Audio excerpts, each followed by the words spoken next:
tables are a special data type that can contain any number of values of any type. They can even contain tables within tables. A lot of people use tables to organize data by grouping them together in a single variable. So let's get started with tables. For example, let's create an empty table.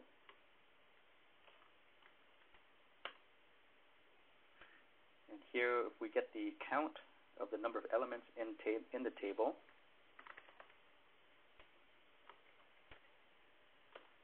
you can see that there's nothing in there.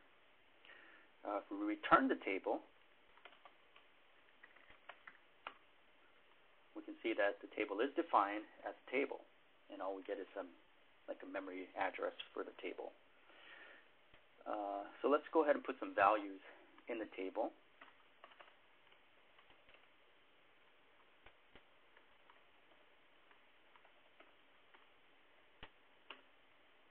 There we go. We got 3 values in our table.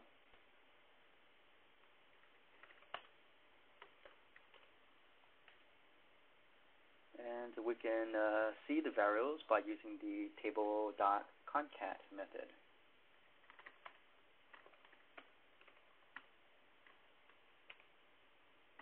Takes the table as the first parameter, table variable t, and then we'll use the delimiter comma. And there you go. You get a list of your table values. Now, the table.concat only works for tables with numeric indexes. If you have associated arrays, as we'll talk about later, the table.concat doesn't work. Now let's go a little bit more into some array functions for tables. Let's create a new table.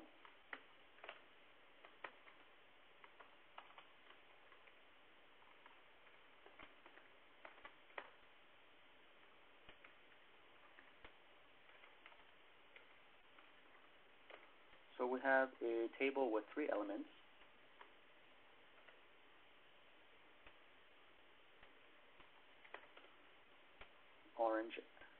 Apple, orange, and pear.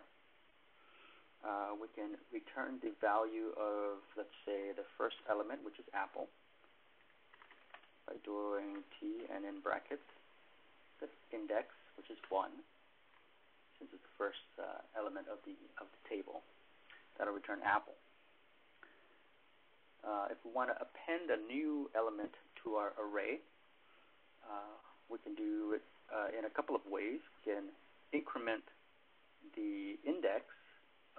Since there's 3 elements in there, we know that if we want to append something to the end of this list, we're going to make the index 4 equal to something. So we can either do t4 equals let's make it grape. And there you go. Grape got added to the end. Another way we can do it programmatically is by, let's say we don't know at the time what the number of elements are. We can infer it by getting the number of elements in the list and just add it by 1. And we'll go banana. And now when we output the list, banana is appended to the end. The other way you can do it is by using the table library function, insert. In this case, we'll go table.insert, specify the table variable, which is t, and whatever value we want to append to the end. In this case, let's call it peach. And with the concat, we see our list is continuing to grow.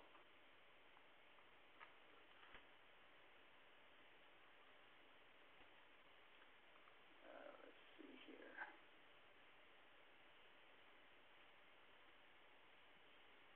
Now, we don't need to just insert things at the end of our list. We can insert them actually anywhere. by using the table insert command.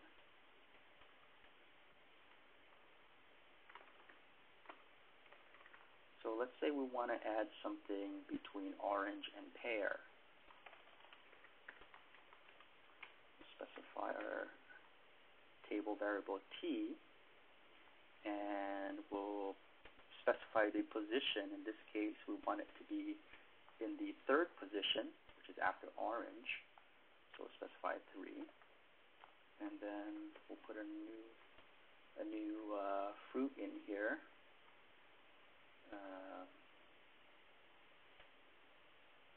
Let's call it plum. Now, if we look at our list, plum has been inserted. So that's kind of a neat way to just insert things. Also, the indexes get rearranged as well. So now pear, which used to be index 3, is now index 4.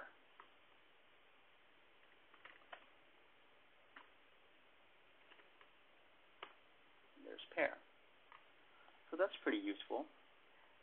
You can also remove items by setting it to nil. So let's say we want to get rid of banana.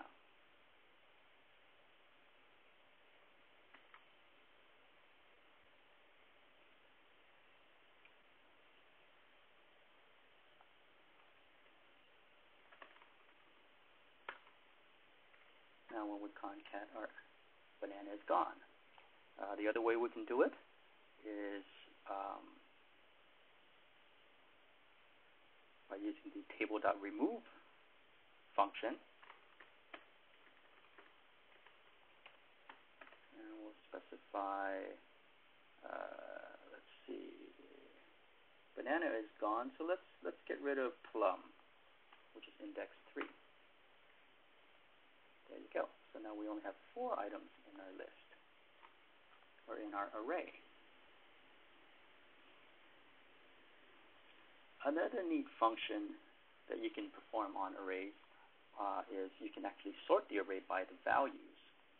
So for example, if we wanted to sort this array in alphabetical order, we'll just use the table.sort function. And we'll pass it in T. And now when we output our array, it's been alphabetized. So that's pretty neat. Lastly, you can use tables as an associative array. Associative arrays are sort of like the record in a database.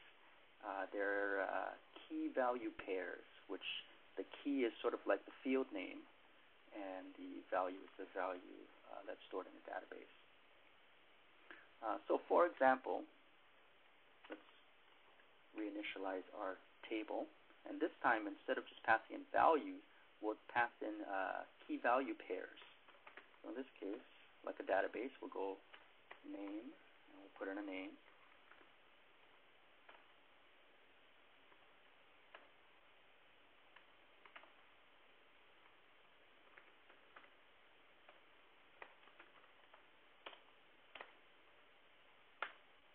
All right.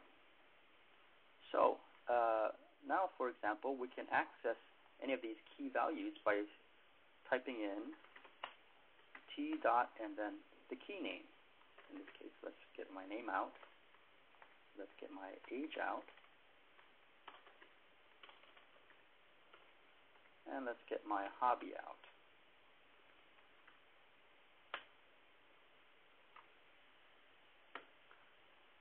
Also, to remove items, you can just specify a value as nil.